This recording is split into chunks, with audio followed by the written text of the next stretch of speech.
how can we organize our feelings? Hello guys, welcome to Yundel channel, and today's share is about being aware again, organizing our feelings. Many of us not thinking about this. Me too, I'm not thinking about organizing my feelings before I read the book. So this is my share with you today. This is just from my own life experiences and readings. I am sharing it with you day by day because I live a hard life and how to survive a life with fibromyalgia. Really, awareness, mindfulness must be practiced every day. So guys, I am sharing this with you. I'm trying my best that you can understand me, but I am writing down in the description. You can read there what I am sharing with you daily. Thoughts for self-development, motivational and inspirational thoughts, a tool we can use in our life journey so we can live our best life. To organize our feelings, we must do it by organizing our emotions. We are placing them in a context. We are figuring out where they come from, whether we like it or not. They serve us and what they are trying to tell us, giving us the signs how can we organize our feelings. We can be conscious of our feelings, but just noticing them isn't going to help us navigate our life. It is very important that we must analyze our feelings by being more aware of our emotions. We notice and name our feelings. To start, just notice how we feel as things happen. Track our emotions and pick one emotions like feeling glad or feeling happy. We must name them one by one. We must learn new words for our feelings. We must keep a feeling journal. Again, writing it down what we are feeling is very important. We must notice feelings in art. Yes, imagine it, visualize it, that your feeling is like an art. Songs or movies. To organize our feelings, we must take a break and contemplate. Again, the meditation and the power is very important to do and practice daily. We must grow emotions, intelligence. We must gain new perspective. We must grow mindfulness. We must label our emotions and thoughts. If we label our emotions as feeling drained, our brain will kick into a gear on how to handle that emotions in a healthy way.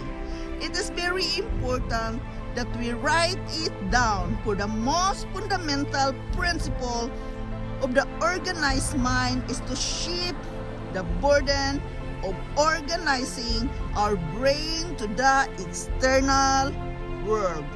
We can organize our feelings and emotion by taking a look at the impact of our emotions, for intense emotions aren't all bad.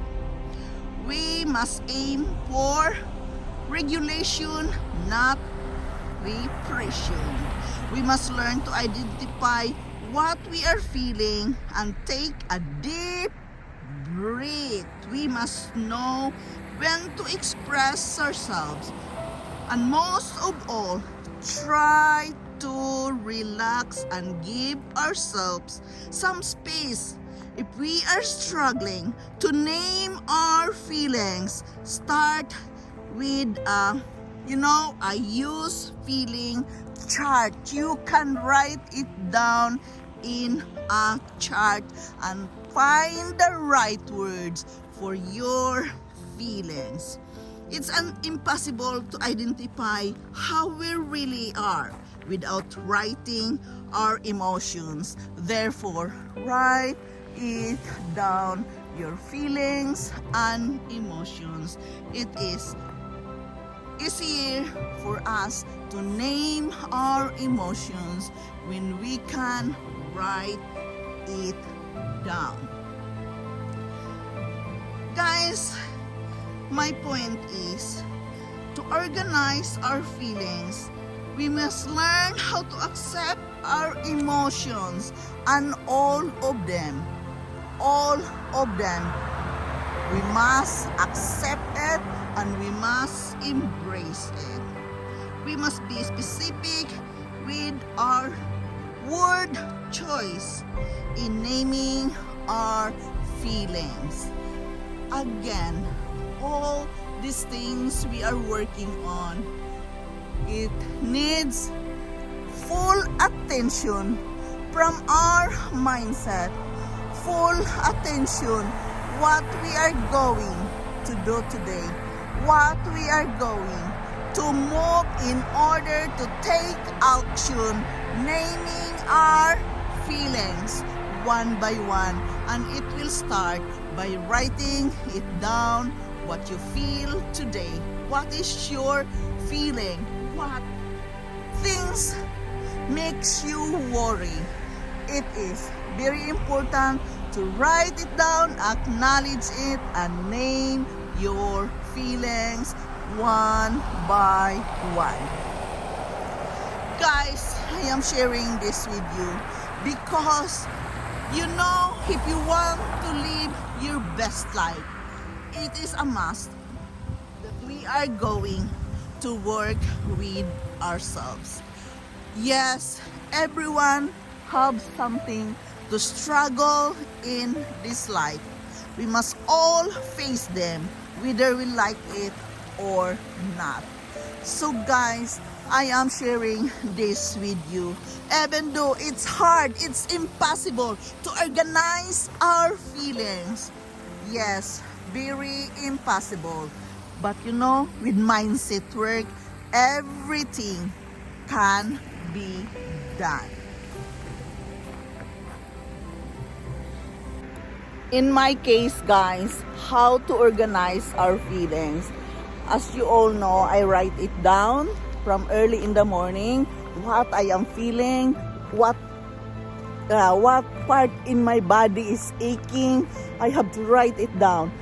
I have to write it, what I feel, even if it is painful, even if I'm happy or glad. Everything must be written. Of course, it is a work and effort needed to be done in order to work with ourselves. But it is really a must, guys, if you want to change your life. I want to change my life. Why? Because I am struggling of pain. In many years, I am struggling with pain.